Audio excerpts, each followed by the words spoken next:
Hey, before the video starts, guys, make sure to drop a like. As always, we're trying to hit those 500 likes. And also, I'm going to do a little bit of a poll, man. If you've pre-ordered 2K19 already, type 1. And if you haven't, type 2. Let me know why you have or why you haven't in the comment section below. Anyway, let's get right into the video. Whew.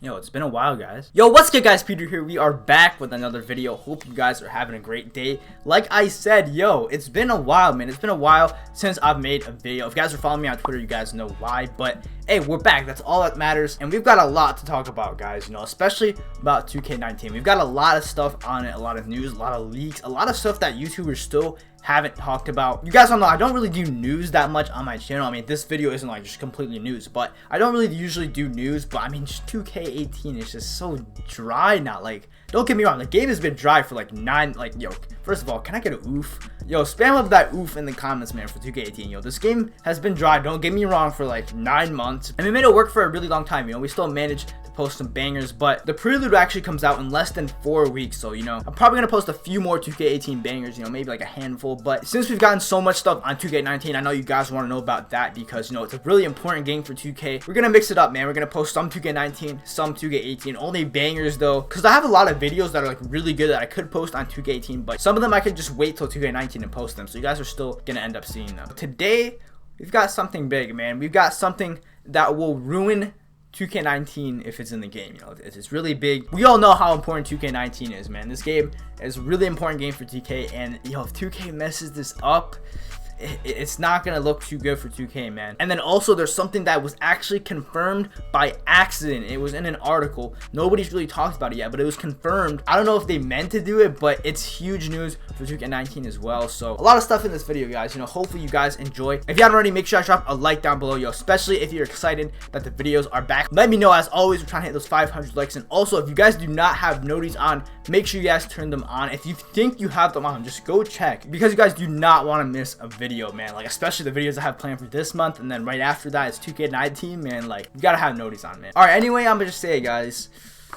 Archetypes ruin 2K. A lot of you guys might disagree with me. Some of you guys might agree. If you don't think so, it might be because you've never played a 2K without archetypes. The last 2K without archetypes was 2K16, so you know that was like 3 years ago, and low-key it was also the last good 2Ks. So I don't know, a lot of you guys might not have played that, but if you guys think that archetypes didn't ruin 2K, I assure you, like, I will convince you that they did by the end of this video. Archetypes sound like a good idea, you know. You can be really good at one thing, and that's what you do with your player, you know. If you want to dunk on people, you make a slasher, you know. You want to be a lockdown defender, make a lockdown defender. It's pretty simple, so you can just be really good at one thing. Dual archetypes sounds better, you know. You can be really good at one thing and pretty good at another thing, but they're just so limited. That's not even the main problem, but they're just so limited. I remember somebody last year, I think they took a 99 overall player, I forget what archetype. They put it into like a creative player, right? Which is like the actual rating of 2K, you know, it's how they rate their NBA players, stuff like that. And a 99 overall was actually like 82, 83, something like that overall. Like really, really bad. Like 2K pretty much just lied to us. I mean, that explains enough, you know, that proves the archetypes are just way too limited. Think of it, we haven't had a good game with archetypes yet. You know, we've had 2 games with archetypes, 2K17, 2K18.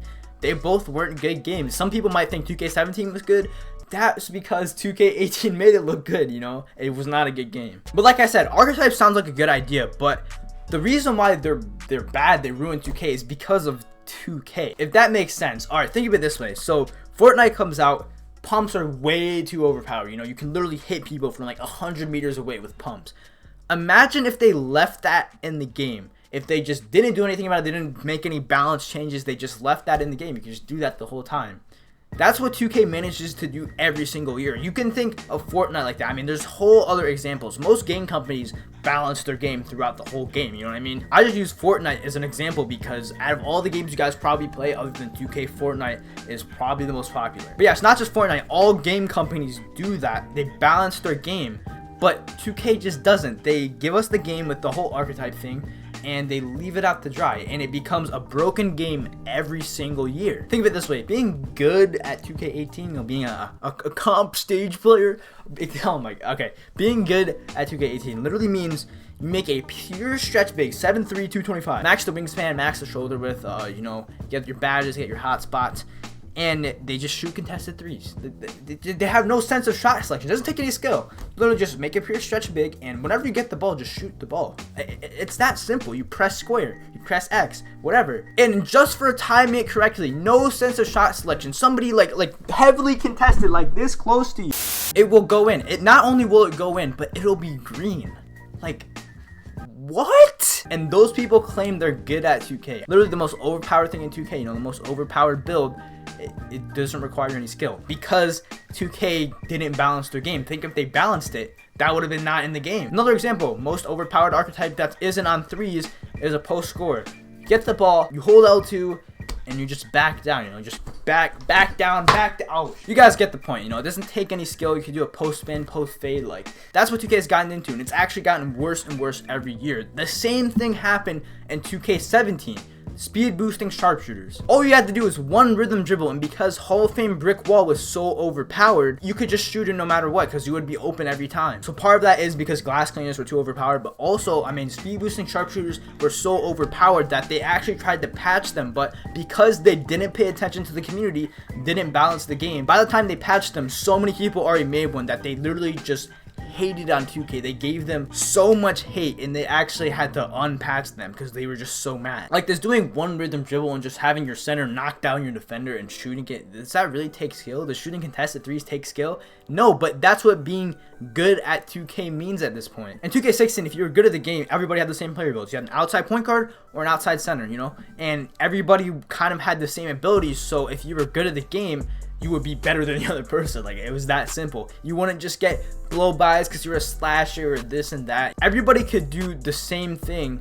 It's just how well you could do it. It was how good you were at the game. And because of that, we will never have a 2K with nearly that much of a skill gap until we take out archetypes. It's just simply because they come out with the game, there's always this one overpowered archetype that people discover like maybe 4 or 5 months into the game. It just doesn't require skill, but that's what everybody ends up using, and then the skill gap is gone. Doesn't require any skill, but because 2K didn't fix their game or balance their game, that's just what people do. That's also why you see so many people isoing now, because dribbling actually takes skill. So because 2K literally just releases their game and just doesn't do anything to it, we will never have a good 2K that has archetypes. You guys know what the best part about all of this is? Archetypes are confirmed next year. So there's this article that was released. I'm not going to talk about the whole article. We'll talk about that, I guess, in like a later video. But basically, they're talking about this new takeover system. I'm not going to explain the whole thing, but in this, I guess, paragraph, basically, I'm just going to read it to you guys. All right, so it says, the way takeover works is players of each archetype have unique ways to exert their dominance during the game. Whoever wrote this article is like, it's not that serious, man. You don't have to be so formal. For instance, playmakers take over by setting up teammates for easy buckets. Rim protectors change the trajectory of a game by locking down the paint, etc. So, archetypes are basically confirmed. They didn't, like, there's been no, like, official announcement or official article or anything, but this article kind of leaked it or confirmed it or whatever by accident. Now, the thing is, we don't know if dual archetypes are coming back or single archetypes or even, like, triple archetypes. We don't know. Because if it was single archetypes, they would obviously say playmakers and rim protectors. But I mean, how are you gonna explain this if it's, say, a triple archetype? Oh, rim protecting, sharpshooting, post scorer will be able, like, you know what I mean? Like, they're not gonna do that. You know, it's simple either way. But yeah, guys, archetypes are in next year's game. So I mean, I don't know, man. I mean, that's not the only problem with 2K. I mean, we also gotta think, okay, 2K17 and 2K18 also didn't have like new parks or stuff like that. So there's other things that can make the game good, but I'm just saying we haven't had a good game so far with archetypes. So, you know, if 2K really wants to pull through this year, if they want this game to be really good, they're gonna have to, I mean, it's like a miracle, man. They're gonna have to somehow keep their game balanced throughout the year. Actually, you know, pay attention to what's way too overpowered and what needs to be patched. So that's that, man. But that's not it. We also got another article that was out today. It's funny, yo. Like, yesterday they were like, yo, we're getting the first real 2K19 news tomorrow. I was like, everybody was like, yo, we're gonna see the park, stuff like that. Like, imagine having expectations for 2K. Like, I was like, yo, chill, it's my GM. What do you know? It's my GM. But I mean, this article is extremely long, but in this article, there's actually this small part where it talks about the player creation, so like the my player. And there's some interesting things in here. This could actually mean other stuff in the game. And this is actually different from last year, right? So there's a screenshot right here. First thing I noticed in the screenshot. Oh. You guys see how much gray is in the screenshot? Like, what is it with 2K and gray? Why? Why must the game be so okay, gray floor, gray wall, gray ceiling. I don't know what that. Oh my gosh, dude, 2K. You guys get what I'm saying here? Literally, gray parks, gray background. Might as well not put any color in the game. You know, like at least put something in it. Like. Anyway, here's the screenshot. It's what it looks like when you're creating your player. It says, built strictly from the feedback of our fans, MA2K19 features a brand new create player facial sculpting system that allows for more customization than ever before. All new created player features. So they're not, you know how like this year they didn't call my park, they call it the playground. They're not calling my player anymore. That's weird, you know. It's calling created player. All new created player feature. This feature isn't exclusive to my league or my GM, but I have a feeling you'll absolutely want to hear about it. Easily one of our most requested features coming out in 2K18. We'll be showing this off a little more as we get closer to launch. Create player. See, why is it called create player? Is that all weird? It should be my player, you know. Okay, create player, or CAP, create a player, CAP if you will, has seen a lot of improvements year over year, all based 100% on feedback from you, our fans. You guys know 2K18, like the whole player creation system, like that took a big step down. So hopefully this is better. We'll see. I mean, this is kind of in line with archetypes, because you know when you make your player, you got to choose how he looks like, and you got to choose the archetype. So it says facial sculpting is back in the game, with like the skull, the brow, eyebrows, eye color, ears, nose, cheeks, mouth, lips, facial hair. It's not anything new, you know. This is going back to how 2K17 was. You guys know I used to make my player look like me. Everybody thought I had a face cam when I didn't, but I just sculpted the face like me. But this year they just ruined it with all the presets. This part is weird though. So it says you select from 50 different facial hair choices.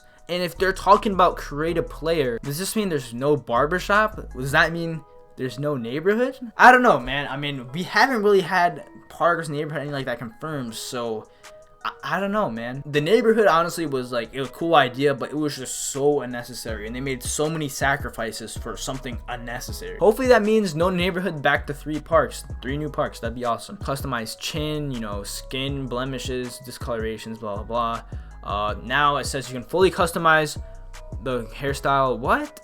Dude, what? Okay, they're acting like this stuff is new. It's really not new. Like, you've always been able to change the length of some of the hairstyles. But, okay, the new part is, it says the pattern shaved into the hair. Think lines, Jumpman look. So, like, you know, I could put lines here, put like a Jumpman. I don't know. I guess that's cool. Control over the fade and how you shape the hair corner on the back of the neck. Yeah, I guess that's pretty cool. Let me know what you guys think about that. But that's going to be it for this video, man. So, we know archetypes are back in the game. You just gotta hope that 2K does it right this time. Let me know what you guys think. You guys now realize why archetypes made the game worse. You guys want archetypes in next year's game? Do you guys like the whole new player creation thing? Let me know in the comments. Thank you guys for watching. Hopefully you guys enjoy it. Again, make sure to drop a like down below. I'm gonna try to hit 500 likes. And if you are new to the channel, make sure you guys subscribe and turn on notifications to join the family. We're back on that grind.